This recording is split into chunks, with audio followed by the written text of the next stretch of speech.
when they host the Chiefs. It'll be DeAndre Hopkins' debut. We've seen some mixed results for wide receiver debuts. Amari Cooper caught a touchdown in his first game with Josh Allen. Devontae Adams, kind of a quiet game with Aaron Rodgers. So, Nick, are you expecting an instant impact from D Hop? So I don't think he'll have a big statistical game, and I don't think he'll, lead the receivers in snaps or routes run. What I do think is he will instantly have a package of plays, and I think he will instantly become the number 2 option on third down. I think number 1 is still going to be Travis Kelce, but he'll be the second guy Patrick looks for, and I thought Rashee Rice was underrated for the vast majority of last year. Seemed like this year people were starting to catch on to how good he was. He wasn't as good as the numbers said he was, though. The numbers said before he got hurt he was the best receiver in football or on the very, very short list. And that was because, in my opinion, of the role he was playing, which is they call it the power slot. Kelce demands attention. Xavier, even if he's not being super productive, it demands a safety over the top, and Rashee could just crush in that role.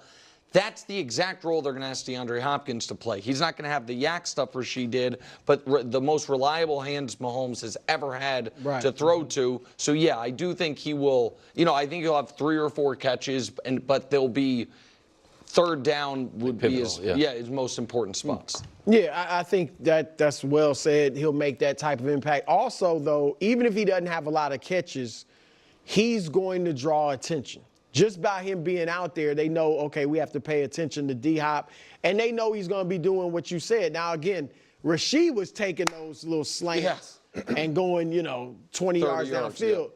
He's not going to do that, but he takes a little bit of attention off of Travis. Definitely. And Noah Gray. I think things could open up for him. We already seen things open up for him. But, yeah, I think in that regard, he has a big impact. And a lot of us think Mahomes is going to have a big game because it's the Raiders. So that could lead to increased numbers for D Hop. Yeah, I expect an instant impact, like immediate. You hit a great point about having specific packaged plays for him. And I think that's the part that kind of goes under the radar and how great Andy Reid is and his staff.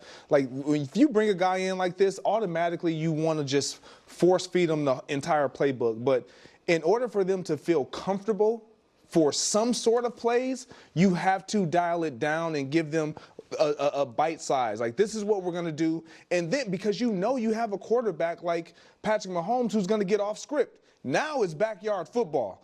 And 50-50 balls are not 50-50 balls for guys like DeAndre Hopkins. They're more like 70-30. And so for me, when you look at this team, just in the numbers that they put up at the receiver position, they're a little staggering. Ask you guys a question. Sure. Who do you believe the leading receiver for this team is? The Chiefs? Rashee Rice. Because it's Rashee Rice, but he's not even available. And these are the numbers of the receiving yards of these guys in that locker room right now. Yeah. They're not and Noah Gray's a tight end. Exactly. So they have one receiver. Juju, Worthy, and Rice. Look at those numbers. Yeah. Those are the receivers. And so you're asking a guy who can definitely put up numbers, who, as you alluded to, has great hands to come in there. He's going to impact this game. And I think he's going to actually have a big game. Is he going to know the playbook? It was like a funny moment with Keon Coleman and Amari with Josh. And he was like, I'm going this way. He's like, yeah, go run that, or like a little post. Is he going to be able to, like, I don't know, what's the ceiling of packages you can run for him? So I think the biggest thing is getting the communication, the nonverbal communication of the signals and different things like that and certain terminology. And if he gets that, again, like I said, I think the biggest impact he's going to make is going to be in the off script, because now I'm off my route. Patrick Mahomes is trying to uncover. I got to uncover.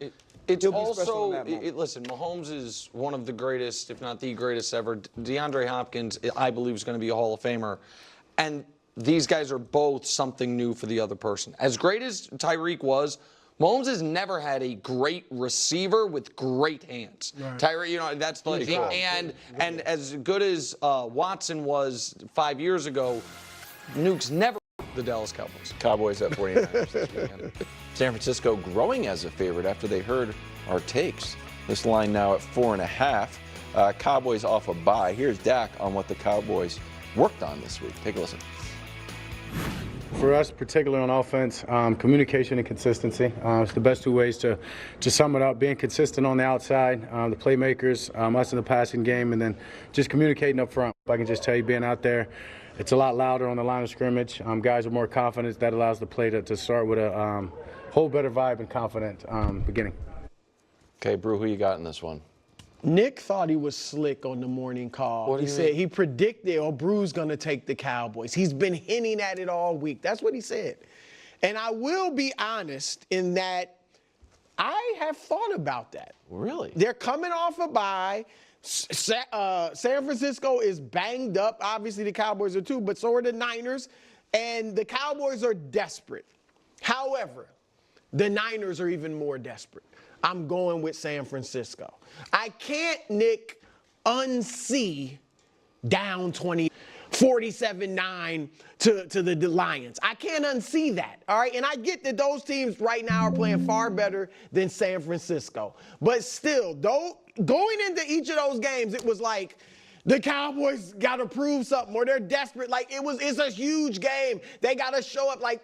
They weren't obviously quite as desperate as now just because we're a little later in the season, but those were huge games where it was like they got to show up, and they didn't. And even, who's more desperate than Dallas, Nick? The Niners. They'll drop to 3-5. We've talked about their schedule all week. It's going to be hellacious, and so they need a win. And then on top of that, strategically, the Cowboys just have trouble stopping the run, particularly against teams that can really run. And San Francisco's a top 10, top 5 run team, and Dallas is a bottom 5 run defense team. So I think Jordan Mason has a big game. They are able to run the ball, and then that opens up the play action for Purdy, and the Niners win. What will probably be a good game, but I think the Niners win. I thought there was a chance Brew would pick the Cowboys, but more what I thought was all week, Brew was really trying to prime the audience. Like, hey, man, the Niners are in so banged up and in such rough shape that, if they lose, you can't blame anyone in these spots. Sometimes the team, it really felt like it was pre-excuses for the San Francisco 49ers. Here's what I'll tell you. If Micah plays, I think the Cowboys win, but I don't think Micah's going to play. No, there was a video of him walking I guess. Yeah, he hasn't been ruled out. The Cowboys, so Micah's their best player. Their second best player also hasn't practiced this week, but that's because he's at jury duty, and I got to tell you, I don't like it.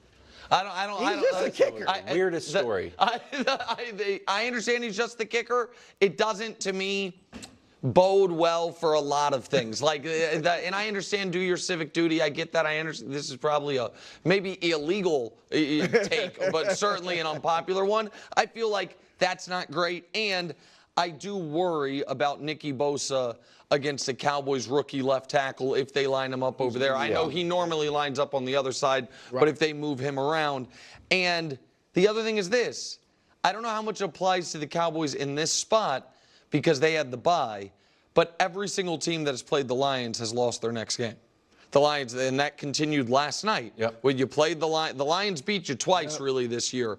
Now the Cowboys had a bye week, so how much is that going to impact it? So all these things say the Niners win the football game. Why?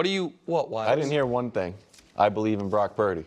I didn't hear that from him. You must believe in Brock Purdy. Why? You picking them to beat Dallas. Dallas coming off a bye week in a desperate situation. And you believe in Brock Purdy. Dak's got the best receiver out there. Yep. Yeah. Not Dak, what does not that Brock. do with Brock Purdy? What are you guys talking about? Believe in him. Brew, I'm just saying you believe in him. He's the quarterback of the team. You believe in him. Can I say something real quick? If you picked it up, that's not at all how this works. I don't pick the Niners to lose every game they play, first of all. Second of all, Brew gave the keys to the game. Didn't mention Purdy's name a mumbling once. No, I did. I said the play's going to open up play action for Brock to cook. Yeah, well, I don't think Brock's going to cook. I think this will be more what Brew said, the running game being able to cook. And I think Cowboys defense was mediocre to begin with, and at this point is so banged up, I just don't know how they're going to be able to stop the Niners on the ground. Just as far as bye weeks go, this was not a restful one. It wasn't, and we didn't pull this out. Yeah. But both CD and Dak were asked about the tours. Okay. Yeah.